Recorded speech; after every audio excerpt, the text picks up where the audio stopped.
फतेहपुर जिले में मानसून की सुस्त चाल किसानों के लिए चिंता का कारण बन गई है। धान की रोपाई का समय चल रहा है, लेकिन अपेक्षित बारिश न होने से खेत सूखे पड़े हैं।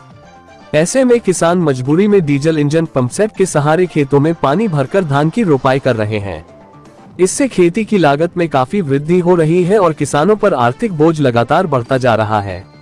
ग्रामीण क्षेत्रों में अधिकांश किसानों ने धान की नर्सरी पहले ही तैयार कर ली थी और समय पर रोपाई की उम्मीद थी, लेकिन मानसून की बेरुखी ने उनकी योजनाओं पर पानी फेर दिया। कई गांवों में खेतों में पर्याप्त पानी नहीं होने के कारण रोपाई का कार्य प्रभावित हुआ है। जिन किसानों के पास सिंचाई की सुविधा उपलब्ध है, वे इंजन चलाकर खेतों में पानी भर रहे हैं, जबकि छोटे और सीमांत किसानों के सामने सबसे बड़ी समस्या सिंचाई के खर्च की है। किसानों का कहना है कि डीजल की बढ़ती कीमतों के कारण इंजन चलाना काफी महंगा पड़ रहा है। एक बीघा खेत में पानी भरने के लिए कई घंटे तक इंजन चलाना पड़ता है, जिससे डीजल की खपत बढ़ रही है। इसके अलावा इंजन किराए पर लेने वाले किसानों को अतिरिक्त भुगतान भी करना पड़ रहा है। इससे खेती की लागत बढ़ने के साथ मुनाफा कम होने की चिंता भी सताने लगी है।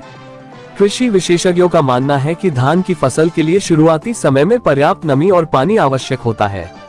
यदि समय पर अच्छी बारिश नहीं हुई तो फसल की बढ़वार प्रभावित हो सकती है, जिससे उत्पादन पर भी असर पड़ने की संभावना है। हालांकि जिन क्षेत्रों में सिंचाई के साधन उपलब्ध हैं, वहां किसान किसी तरह रोपाई पूरी करने में जुटे हुए हैं। फिलहाल किसान आसमान की ओर टकटकी लगाए अच्छी बारिश का इंतजार कर रहे हैं। उनका कहना है कि यदि अगले कुछ दिनों में मानसून सक्रिय हो गया तो खेती की लागत कम होगी और फसल को भी भरपूर लाभ मिलेगा। वहीं लगातार बारिश में देरी होने पर खरीफ की खेती पर व्यापक असर पड़ सकता है।